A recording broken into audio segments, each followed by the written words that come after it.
What's good YouTube, and welcome to the house. We're here with what seems to be the first morning market watch in a very long time for my channel. We've been doing a 24-hour live stream of Yu-Gi-Oh! And there's like, give or take 3.5 hours left. But let's just go ahead and get into this. Not delirious at all. Get Out is rising in price, and it's towards $13 to $15 with only 9 prices available here on TCG Player, and it's not much better on eBay either. When we look at cards like this, it's just screaming, well, we're looking at the new Master Rule, seeing what gets exponentially better with it, and people are comparing it to replacing Compulse. I think Compulse was good under Master Rule 4 because it was a choke point. It could like stop the initial normal summon. They wouldn't have different things because they're choked out of the extra deck in certain places, or you hit that initial link that they need to make to go into other cards, and they're like, well, I needed that link, monster.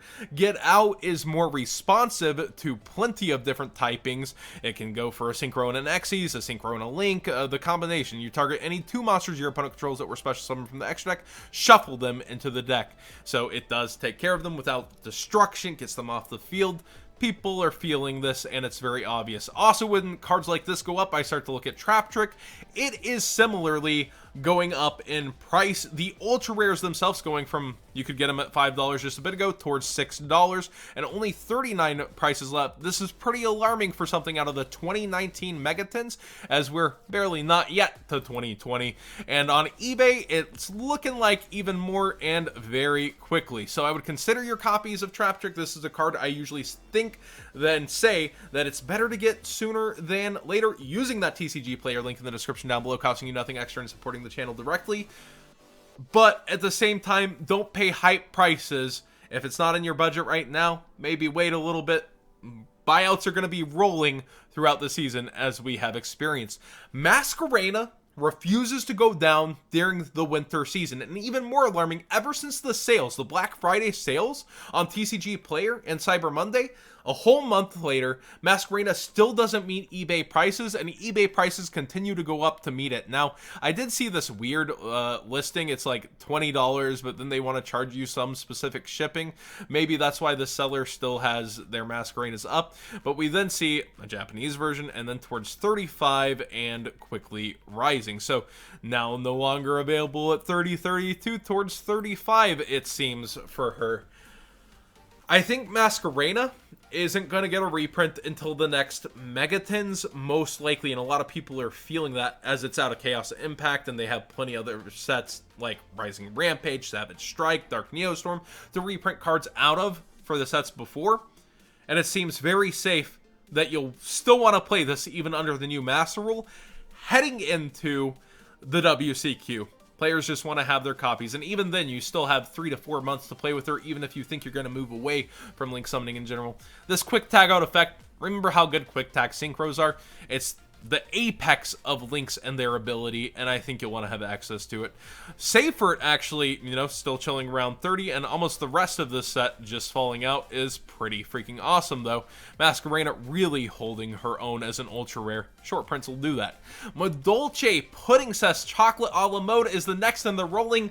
What Madolche gets bought out or goes up in price next? $40 here, although we see sellers wanting to make these realistic sells. $34. Whew, what a take. And before it's 38 and 40 also over here. People are just going to undercut these listings. They're going to continue to do this, and if they don't make their sale, well, guess what? Then everybody's lowers, and those people doing the rolling buyouts, they got to decide on cards like this. Is it worth it versus my stock to try to keep it up? So this is back towards 40. I hate to say this, once again with the rolling buyouts. Kitchen Dragon Maid, you guys win. The casual market wins. They just want them a redhead.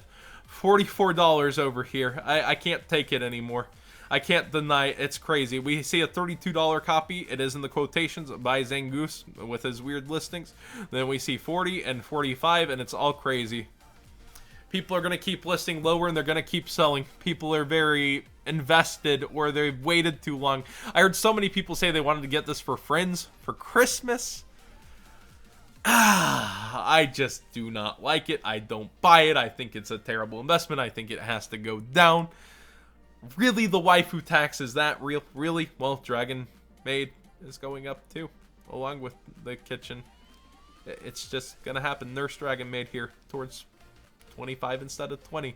I can't beat it, guys. I can tell you it's bad all I want. They're gonna keep going up, it feels like. And meanwhile, on the wayside, Laplation down towards $5. Once again, if you were waiting on him, there's your chance. And we also see Boss Stage falling out. Just the rest of the set so cheap thanks to being top heavy for a couple cards. That's how the side sets work in general, but gosh, I don't like how this one feels. Utopia Kaiser, $8. It's almost just like last Market Watch. You could get this for $1.50.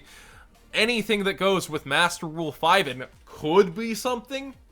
Hype, hype, hype, hype. Although, to be fair, this is a prize card that barely had its time to shine. I remember, I believe it was Jose, actually topped with this using kind of a Pepe-like list. And then there was also Spiral decks that got to use this. But it was always cute, felt like a weird setup. We'll see what people can do with it now that the game has evolved heavily and you can make him a bit easier.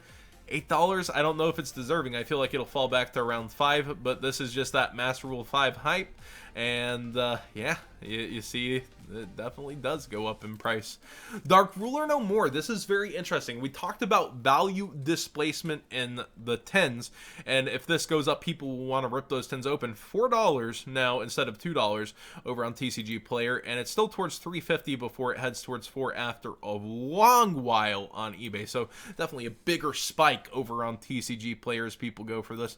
Like I said, if this is 4 towards 5, Nibiru might go less as people rush to open the 10s and try to make their money back off new pulls, because this is so enticing when you have more and more chances at free 10s when vendors are getting this at $10.80. I just don't think two promos can hold these values, but Dark Ruler no more is very interesting heading into break your board formats where they don't set up with the actual negates in the back row. Gosh dang, do I not feel like this can hold, though. Something's got to give. They either meet in the middle, or Nibiru stays up and Dark Ruler falls back down here. Photon Orbital. Waves of buyouts, like I say. We saw this get bought out to point, fall back, bought out right once again. This is crazy. Or just relisted, but on eBay, we see everything's above 62. This, again, is the perfect storm of Legendary Duelist, a card being hyped because of the new Master Rule, and something that people want to see as better Blue Eyes in the Galaxy cards. Again, yeah, anime-esque. Number 90, speaking of Galaxies though, is very low on quantities. You see it ends in just a couple of pages, and it does go up somewhat quickly. So I might get your copies of this sooner than later. Only 28 different listings over here, and it's from Battles of Legend. So you do have to pull it between multiple boxes, unlike the original, and it's really actually pretty good. I would consider having it if you are looking at Galaxies for sure, as a lot of the boards do end on it currently, and I feel like they still will in the future. Alistair the Invoker of Madness is running out of quantities with Invoke type from the new card and also from the Master Rule. It realistically should be the new Master Rule. The new card didn't do that much for them. Look how quickly it rises towards 11 on this page. Very, very few quantities overall. Some people ready with deep quantities later, like Core TCG. Maybe they just haven't looked at the price lately because Core is usually very, very on the ball, or they're predicting the buyout. Over here towards $10, and it is also quickly 12 here. So you get your copies cheaper on TCG Player for a bit, and if you are considering, you want access to this if you're playing Invoked, period. I don't care what you say. You want access and thoughts towards this to be able to OTK a lot more cleanly. Vision Hero Ferris and Increase. You know, this bubbles between 7 to 8 to 11 to 12. They're towards the top of their range right now. Can they actually hit over when we're looking at Battles of Legend as well? A lot of hero hype heading into the new stuff. I just don't know that versus the buffs everything else gets, that it's going to perform. It's like how I feel about Grin Maju. My rank 8s are unleashed, but will that be enough versus what the buffs everybody else got? I feel like heroes lock themselves into heroes a lot, and I think this could be the max they see. Maybe it pushes towards 15, though. I was hearing that people are going after this in the UK from the stream as well. If you're from the UK, let me know if that is true. And finally, I want an in-depth discussion here on Apollosa. Tons of people are asking me if they need to pick this up right now before the WCQ season as it is rising. I'm incentivized to tell you to pick it up using that TCG Player link. I'm going to say this air of caution.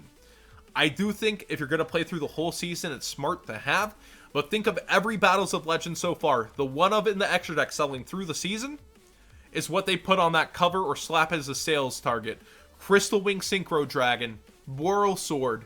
They're going to look at a card like Apollosa to sell Battles of Legend. The question is, will it be shoved before the WCQ / the weekend of, or after?